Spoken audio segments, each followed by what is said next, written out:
সমুদ্রের ধারে এক ছোট্ট গ্রামে জন্ম নিল এক ছোট্ট ছেলে পার্থ। ছোটবেলা থেকেই সে ঢেউয়ের শব্দে ঘুমাতো আর বালুচরে দৌড়ে খেলতো। বড় হতে হতে পার্থ হয়ে উঠল এক শান্ত স্বভাবের ছেলে। সন্ধ্যায় দাঁড়িয়ে সে দূরের সাগর দেখতো আর স্বপ্ন দেখতো একদিন সে ভালো মানুষ হবেই হবে।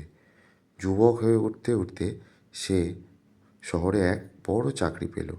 ব্যস্ত জীবন, অনেক কাজ, তবু ছুটি পেলেই সে গ্রামের দিকে ফিরে আসতো। সাগর, বাতাস তাকে যেন এক নতুন শক্তি দিত। ধীরে ধীরে সে বিয়ে করলো, তার 2 সন্তানও হলো। কাজ, পরিবার, দায়িত্ব সব মিলিয়ে তার জীবন ধীরে ধীরে পূর্ণ হয়ে উঠল।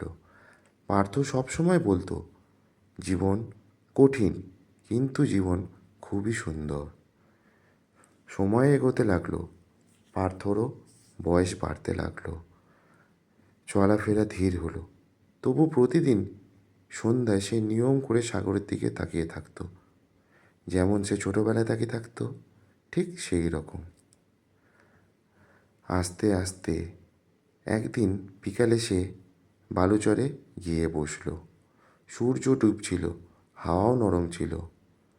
পার্থ বালিতে বসে ঢেউ দেখছিল, সেই শান্ত ঢেউ। পরিবেশ ছিল শান্ত।